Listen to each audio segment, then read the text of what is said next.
का दोस्तों स्वागत है आपके अपने YouTube channel study with Arvind में। तो जैसा कि आपको पता है कि मध्य प्रदेश सब इंजीनियर की वैकेंसी का नोटिफिकेशन आ चुका है और जिसमें 3453 पोस्ट हैं और ये हमारी सीरीज़ की 48 नंबर की वीडियो है। मतलब हमारे चैनल पर ऑलरेडी 47 वीडियो आ चुकी हैं और हमारा टारगेट है 100 आउट ऑफ 100 स्कोर करना नॉन टेक सब्जेक्ट में। और जैसा कि आपको पता है कि एमपी सब इंजीनियर एग्ज़ाम 200 मार्क का होता है और 100 मार्क टेक्निकल और 100 मार्क नॉन टेक्निकल। और नॉन टेक्निकल में कौन कौन सी सब्जेक्ट आते हैं, जैसे हिंदी, इंग्लिश, उसके बाद रीजनिंग, एप्टीट्यूड और एमपी के ये सब्जेक्टें आती हैं। और इन सभी की वीडियो हमारे चैनल पर ऑलरेडी 47 वीडियो पड़ चुकी है और ये 48 नंबर की वीडियो है। About me myself Arvind Yadav और here is my contact number. कोई भी डाउट हो तो आप मुझे इस नंबर पर मैसेज कर सकते हैं। उसके अलावा अपने प्रिपरेशन को और भी स्मार्ट तरीके से करें तो टेस्ट सीरीज के लिए आप परीक्षा ऐप डाउनलोड कर लें और उस पर ING50 कोड यूज करें, जिससे कि आपको वो 1000 की टेस्ट सीरीज मात्र 499 रुपीज़ में मिल जाएगी। तो कूपन कौन सा यूज करना, तो ENG50 कोड यूज करके आप अपने टेस्ट सीरीज में इतने पैसे बचा सकते हैं। तो आते हैं अपने पॉइंट पर। मध्यकालीन इतिहास के क्वेश्चन का डिस्कशन करेंगे। तो पहला क्वेश्चन है, किसके शासन में 1398 में तैमूर ने दिल्ली पर आक्रमण किया? तो इसका करेक्ट आंसर है नासिरुद्दीन अहमद तुगलक के समय। उसके बाद निजामुद्दीन औलिया किस तुगलक के समकालीन था? तो गयासुद्दीन तुगलक, जो तुगलक के समकालीन था। उसके बाद थर्ड नंबर के क्वेश्चन पर आते हैं। और सारनाथ का स्तंभ का निर्माण किसने करवाया? तो अशोक ने। और सारनाथ कहाँ पे है? तो ये उत्तर प्रदेश में है। और गौतम बुद्ध ने अपना प्रथम उपदेश कहाँ पे दिया था? तो सारनाथ में दिया था। उसके अलावा गौतम बुद्ध की मृत्यु कहाँ पर हुई थी? तो कपिल वस्तु में हुई। गौतम बुद्ध की मृत्यु जो कि वहाँ पे हुई थी, क्या कहते, कुशीनगर में हुई थी। गौतम बुद्ध की मृत्यु जो कि कुशीनगर में हुई थी। और कुशीनगर पर कहाँ है कुशीनगर? तो कुशीनगर यूपी में है और यहाँ पे एक इंटरनेशनल एयरपोर्ट भी बना है। तो इंटरनेशनल एयरपोर्ट कहाँ पे है? तो कुशीनगर में है। तो सारनाथ स्तंभ का निर्माण किसने करवाया? तो अशोक ने। और अशोक ने और क्या निर्माण करवाया? तो सांची का स्तूप। सांची का स्तूप कहाँ पे है? तो सांची का स्तूप मध्य प्रदेश में है, भोपाल के पास। और एक कैसी साइट है? तो यूनेस्को साइट भी है। उसके अलावा यूनेस्को साइट कब घोषित किया गया? तो 1989 में यूनेस्को साइट को घोषणा की गई। उसके बाद अशोक के सारनाथ स्तंभ में निचले भाग पर कौन कौन से जानवर निरूपित हैं? तो हाथी, घोड़ा, सांड और सिंह जो कि हैं। किसने सहिष्णुता, उदारता और करुणा के विविध आधार पर राजवंश की स्थापना की? तो अशोक ने की। और अशोक ने कलिंग की लड़ाई कब लड़ी थी? तो 261 ईस्वी पूर्व लड़ी थी। अशोक कौन से धर्म को फॉलो करता था? तो बौद्ध धर्म को फॉलो करता था। अशोक के पुत्र का क्या नाम था? तो पुत्र का नाम था महेंद्र और बेटी के नाम था संघमित्रा। अशोक ने कहा चोल, पांड्य और केरल पुत्र सती पुत्रों को अपने पड़ोसी शक्तियों के रूप में उल्लेख किया? तो शिलालेख दूसरे में उसने अपने सेकंड नंबर के शिलालेख पर उल्लेख किया। अशोक के अभिलेख में उसके किस एकमात्र पुत्र की चर्चा की गई? तो तीवर पुत्र की चर्चा की गई। दिल्ली सल्तनत में सबसे लंबी अवधि तक किस वंश ने शासन किया? तो तुगलक वंश ने सबसे लंबी अवधि तक शासन किया। इसके अलावा और कौन कौन से वंश थे वहाँ पे दिल्ली पे? तो तुगलक वंश था, उसके बाद फिरोज वंश, उसके बाद सैयद वंश, इब्राहिम लोदी वंश, ये सब अलग अलग वंश थे। उसके बाद अशोक के शिलालेख में उसके किस एकमात्र पुत्र की चर्चा की गई? तो तीवर की। उसके बाद हिंदुस्तान की राजधानी दिल्ली से दौलताबाद स्थानांतरित की। तो हिंदुस्तान की जो राजधानी थी दिल्ली से दौलताबाद किसने स्थानांतरित की? तो मोहम्मद बिन तुगलक ने स्थानांतरित की। अशोक के किस अभिलेख में स्वयं का उल्लेख है? तो मास्की के जो अभिलेख है अशोक उस पे स्वयं के बारे में उल्लेख है। और अशोक स्वयं को क्या कहा गया है? तो प्रियदर्शी या देवान प्रिय दो नामों से जाना गया है। अशोक ने ब्राह्मी लिपि का सर्वप्रथम किसने पढ़ा? तो जेम्स प्रिंसप ने ब्राह्मी लिपि को सर्वप्रथम पढ़ा था। श्रीनगर की स्थापना किस शासक ने की थी? तो श्रीनगर की स्थापना जो कि सम्राट अशोक ने की थी। और श्रीनगर कहाँ पे है? तो जम्मू कश्मीर में है। मध्यकालीन भारत का प्रथम शासक कौन था जिसने सती प्रथा के निषेध लगाया? तो मोहम्मद बिन तुगलक था। उसके अलावा अगर हम मिडिएवल की बात करें तो सती प्रथा को राजा राम मोहन राय और विलियम बेंटिक के सहयोग से बंद कर दिया गया था। और ये कब बंद किया गया? 1829 में 1829 में विलियम बेंटिक ने इस पर रोक लगा दी थी। उसके बाद किस सुल्तान ने सर्वप्रथम उत्तर भारत में सिंचाई हेतु नहरों के जाल सा फैला दिया था? तो फिरोज शाह तुगलक ने नहरों का जाल फैला दिया था। कृषि हेतु ऋण व्यवस्था सर्वप्रथम किस सुल्तान ने की? तो मोहम्मद तुगलक ने की।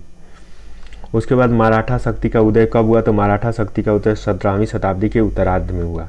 किसके नेतृत्व में 17वीं शताब्दी के उत्तरार्ध में मराठा शक्ति का पतन हुआ? तो शिवाजी के समय हुआ।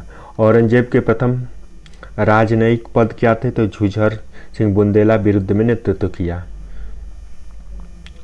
मुगल सामग्रियों में से एकमात्र महिला जिसका नाम सभी मुगल फरमानों और मुगल सिक्कों पर उत्कीर्ण था, तो वो कौन थी? तो नूरजहां।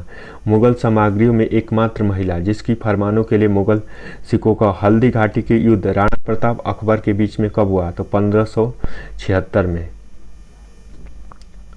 भारत पर आक्रमण करने वाले प्रथम मंगोल कौन थे? तो चंगेज खान थे, जो कि 1221 में हुआ। पृथ्वीराज अंत में किसके द्वारा पराजित हुए? तो मोहम्मद गौरी द्वारा पराजित हुए। अंतिम मुगल बादशाह कौन था? तो अंतिम मुगल बादशाह बहादुर शाह द्वितीय था। अंतिम मुगल बादशाह कौन था? तो बहादुर शाह द्वितीय था।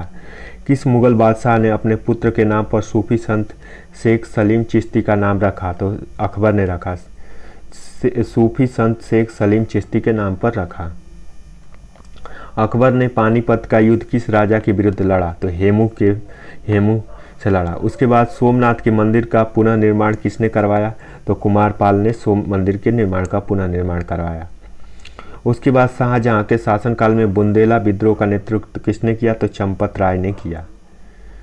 उसके बाद 31 क्वेश्चन पे आते हैं। भारत के प्रथम तुर्की आक्रमण के नेतृत्वकर्ता कौन थे? तो महमूद गजनवी और मोहम्मद गोरी। महमूद गजनवी और मोहम्मद गोरी थे। 1299 में रामनंद का जन्म किस स्थान पर हुआ? तो प्रयाग में हुआ।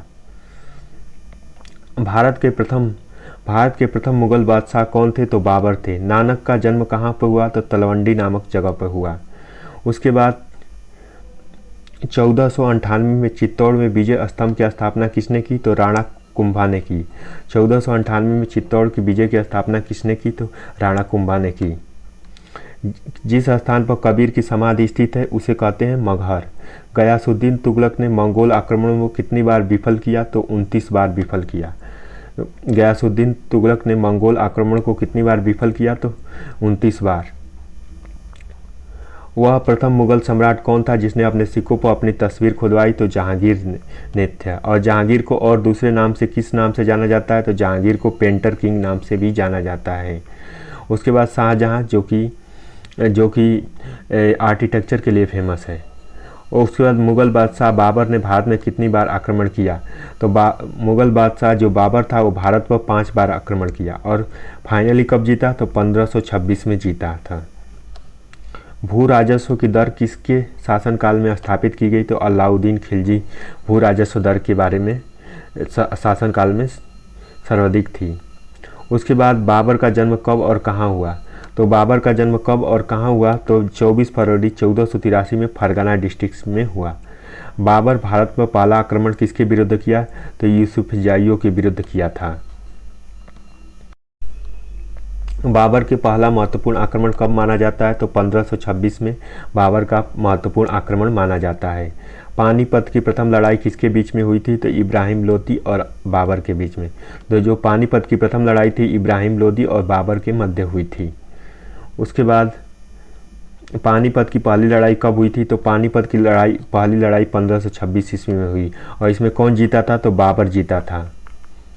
उसके बाद खानवा का युद्ध कब और किसके बीच हुआ? तो 1527 में राणा संगा और बाबर के बीच में हुआ। तो खानवा का युद्ध 1527 में।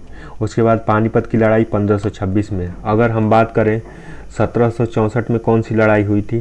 तो 1764 में बक्सर की लड़ाई हुई थी। उसके बाद बाबर और मेदिनी राय के बीच में युद्ध किस नाम से जाना जाता है? तो चंदेरी का युद्ध 1528 में हुआ था। बाबर और मेदिनी राय के बीच जो युद्ध हुआ था वो किस नाम से जाना जाता है? तो चंदेरी के युद्ध के रूप में जाना जाता है। घाघरा के युद्ध में बाबर ने किसे पराजित किया था? तो महमूद लोदी और जो इब्राहिम लोदी का भाई था। उसके बाद बाबर की आत्मकथा किस नाम से जानी जाती है? तो बाबर की आत्मकथा तुझके बाबरी या बाबरनामा नाम से जानी जाती है। तो जो बाबर की आत्मकथा होती है तुझके बाबरी या बाबरनामा से जाना जाता है। किस युद्ध में बाबर ने तोपखानों का इस्तेमाल किया? तो पानीपत के प्रथम युद्ध में तोपखानों का इस्तेमाल किया। तो पानीपत के प्रथम युद्ध में तोपखानों का। इस तरह से हमने 50 इंपॉर्टेंट क्वेश्चनों को कवर किया और आगे की वीडियो में भी हम कवर करते रहेंगे।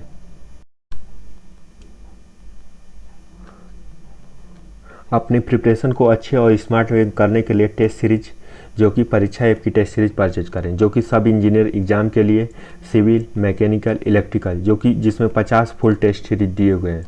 और कोड कौन सा यूज करना है? ING50। और इस कोड को यूज करते ही आपकी एक 1000 की टेस्ट सीरीज मात्र 499 रुपीज़ में हो जाएगी। तो इतना डिस्काउंट जो कि सिर्फ ये कोड यूज करने से ही आपको मिल सकता है। तो आप अगर सब इंजीनियर की सीरियसली प्रिपरेशन कर रहे हैं तो आप एक कोड लगाना ना भूलें, और इस कोड से आपको 1000 रुपये की टेस्ट सीरीज मात्र 499 रुपये यानी 50% का डिस्काउंट इस हमारे कोड से आपको मिल सकता है। उसके बाद thank you so much for watching this video, और ये कोड ING50 लगाना ना भूलें, और जिससे आपको बहुत ही ज़्यादा डिस्काउंट मिलेगा। और साथ ही इस यूट्यूब चैनल को सब्सक्राइब करना ना भूलें, जिससे कि आपकी प्रिपरेशन कंटिन्यू होती रहे।